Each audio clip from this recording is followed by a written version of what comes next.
당첨 내역은 실제 당첨 내역이며 함께하신 분들 모두 축하합니다. 오늘의 분석 알아보기 전 구독과 좋아요 한 번씩 부탁드리며 스포츠 핵심 분석 시작하겠습니다. 금일 첫 번째 경기 레알 마드리드 대 헤타페 분석 시작해보겠습니다. 레알은 주중 원정 경기에서 리버풀에 패하며 챔스 5경기 3패를 기록했다.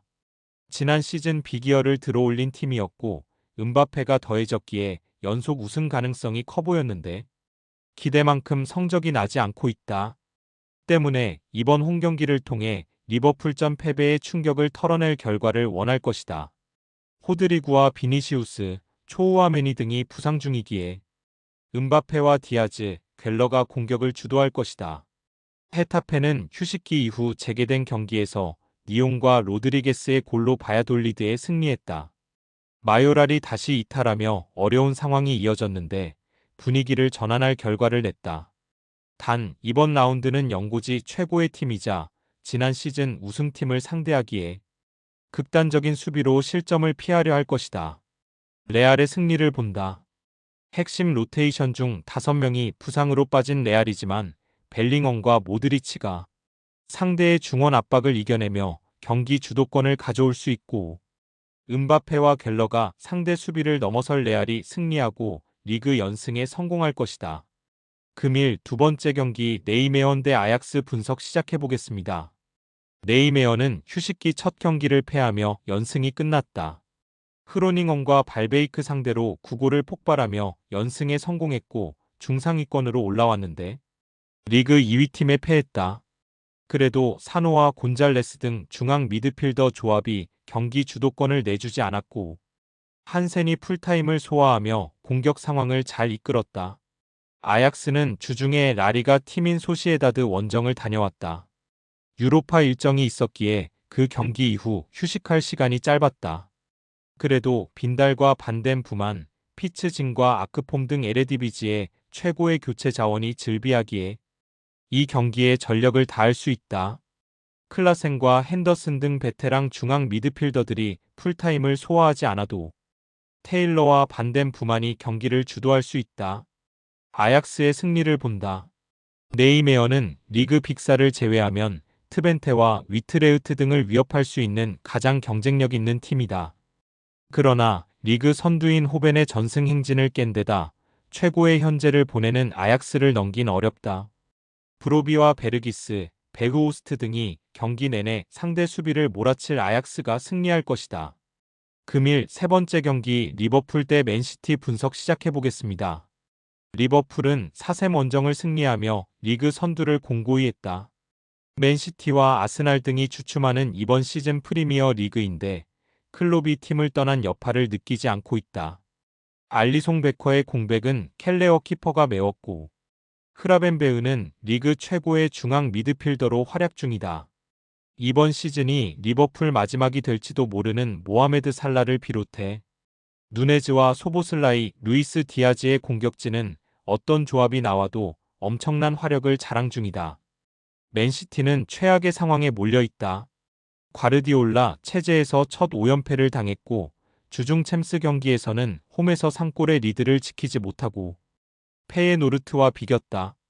그릴리쉬와 데브라이너가 돌아와 정상적인 공격 전개가 가능한 이선이 본연의 경기력을 찾았고 홀란드가 챔스 멀티골에 성공했지만 수비 불안이 발목을 잡고 있다. 리버풀의 승리를 본다. 맨시티는 홀란드와 사비오, 필 포든이 나설 공격진은 언제든 해결을 기대할 수 있다. 그러나 귄도안과 누네스가 중원에서 수비 보호에 고전 중이기에 메갈리스터와 흐라벤베흐의 공세를 저지하기 어렵다. 불안한 맨시티 수비를 살라와 누네즈, 디아즈가 무너뜨릴 리버풀이 승리할 것이다.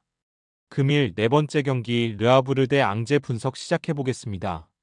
르아브르는 최근 3경기에서 2승을 따내며 하위권 탈출의 신호탄을 쏘아 올렸다. 특히 휴식기 이후 펼쳐진 낭트 원정을 승리한 것이 결정적이었는데 선발 윙어로 나선 카지미르의 골이 승부를 갈랐다.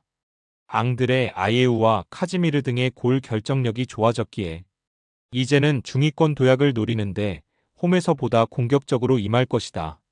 앙제는 연패를 당하며 강등권으로 추락했다. 안정적인 잔류를 노린 이번 시즌인데 현재까지는 기대 이하의 성적이다.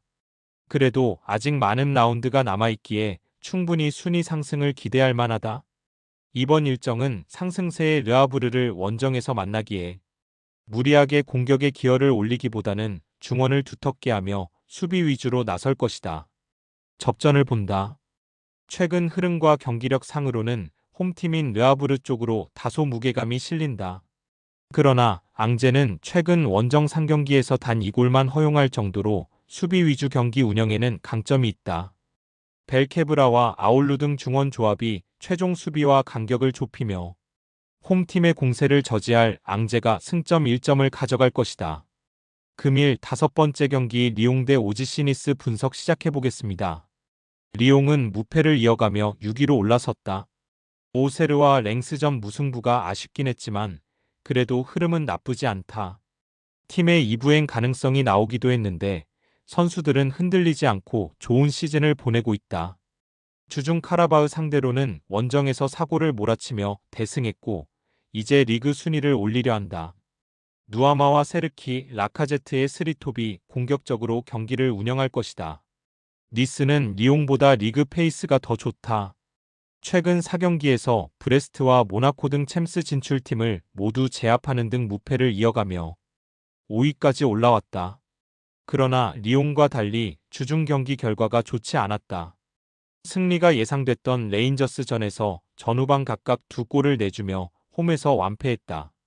다소 가라앉은 분위기 속에 난적을 상대해야 한다. 리옹의 승리를 본다.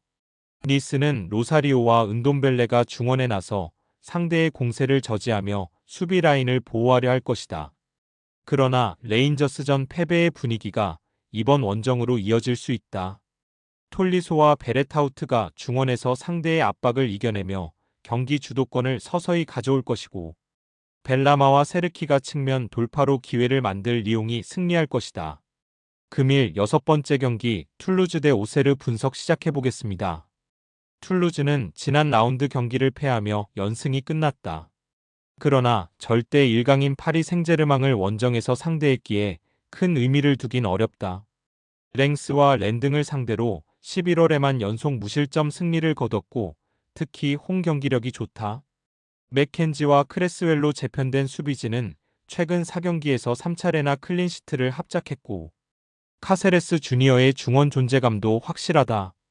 오세르는 이번 시즌 리그앙에서 가장 인상적인 성적을 내고 있다. 최근 랜전을 시작으로 리그 3위인 마르세유, 앙제까지 내리 3경기를 모두 승리하며 7위로 올라왔다.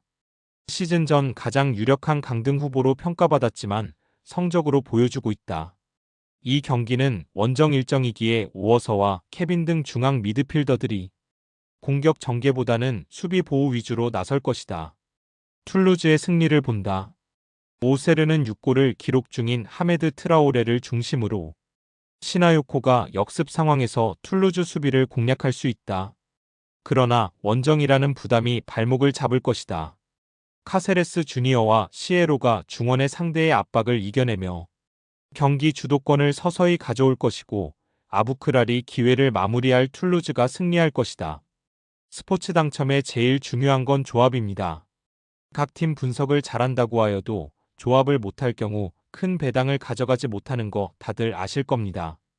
그리고 유튜브에 조합을 올려드릴 수 있지만 좀 더 자세한 정보들과 배당 흐름 및 각종 이슈 등 경기 전까지 어떻게 될지 모르니 조합을 빠르게 유튜브에 올려드릴 수 없는 점 양해 부탁드립니다. 조합 신청은 아래 고정 댓글 링크로 조합 신청 말 걸어주세요.